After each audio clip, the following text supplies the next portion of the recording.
in Alaska that access food assistance from a food pantry, a soup kitchen, a mobile food pantry, a senior center, and a youth program every year. These flags here behind me, each one represents 1,000 people. That's a problem. That's a big problem. That's something that we can change. The great thing about hunger is we can end it by just giving people food. We need to have enough food to give to the right people at the right time. Right here in downtown Anchorage, it looks like we're standing in the middle of a beautiful park. But if you walk a couple blocks that way, you end up at New Hope on the Last Frontier, which runs a mobile food pantry on Thursday nights and a food pantry on Tuesday. Anybody here been there? To the new? Yep. They do a fabulous job. They serve approximately 150 families every week. Now, if you head that way a couple blocks, you end up at the downtown soup kitchen, which provides a hot meal to folks every day. And then just a little bit farther is Beans Cafe. And Beans Cafe is serving an average of 25,000 meals each year. Hunger is a big issue in our community. And this is the month in which we say, we're not going to put it up with it anymore. We're going to work on changing it.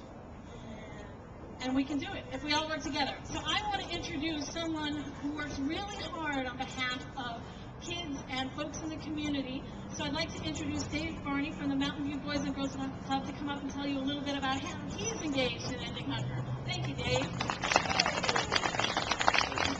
So yeah, over at the Mountain View Community Center Boys and Girls Club, we are fortunate enough to provide food for our youth with the help of Food Bank in several different capacities. We were able to provide food at the mobile food pantry every Friday. We serve 120, 140 families every Friday at 2 o'clock.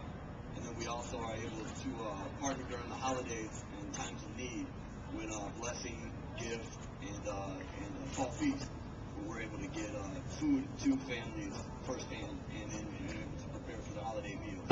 And then throughout the school year, we participate in their snack program, where our kids get a two-component snack after school. So we're able to put food in their bellies, and it's sad to say, but sometimes that's the last meal that those kids are going to eat until they see us the next morning before school.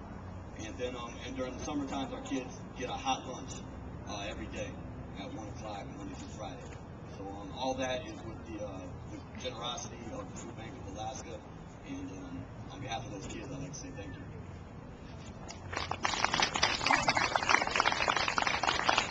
Fantastic job feeding kids, and I'm going to throw the things back at you, because the food doesn't do any good in the Food Bank of Alaska's warehouse. It has to get to the people who need it.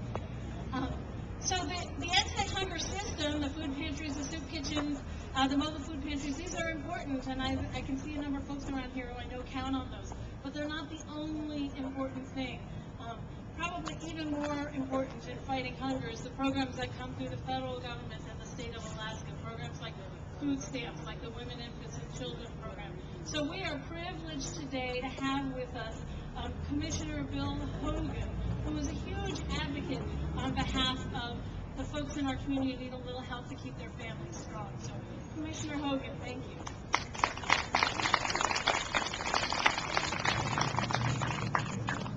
Thank you, Susanna, and thank you for giving me an opportunity to speak to you this afternoon.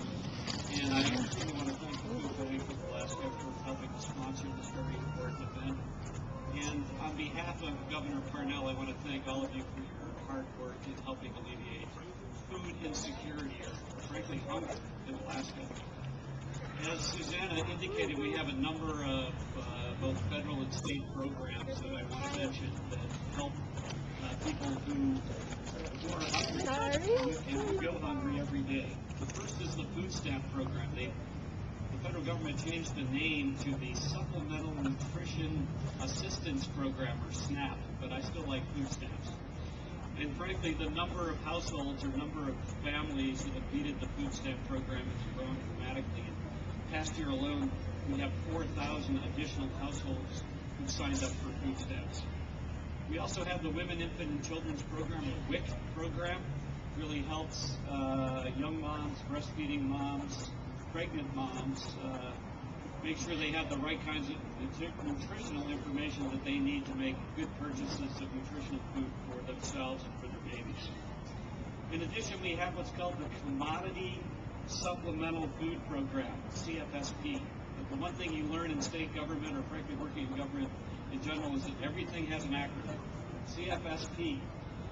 This is a program designed to really help, again, low-income pregnant, breastfeeding women, kids, and particularly the elderly. Now, the folks that are 60 and older are also having some pretty significant problems in having enough food to eat. And this CSFP program enables the elderly, particularly homebound elderly, to receive meals. In fact, a program here in Anchorage run by the Salvation Army Older Alaskans program, delivers nearly 300 meals a day to seniors 60 and older who cannot leave their home and frankly need these kinds of meals in order to have a quality of life. Finally, in conjunction with our Department of Education and really Development, we help support and help run the TFAP program, the Emergency Food Assistance Program. And again, the Food Bank of Alaska and the Food Coalition have been very instrumental in helping to disseminate food throughout the state using the TFAP program. The last 4 years, the Department of Health and Social Services has been able to contribute funds around Thanksgiving to help families purchase Thanksgiving turkeys or have food boxes available. And I would like to announce this afternoon that again this year we will be able to contribute $50,000. So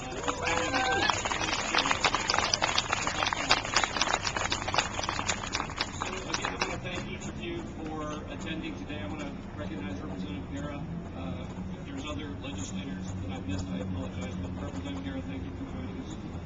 And I want to again thank the Food Bank and Food Coalition community providers for all that you do to help alleviate food insecurity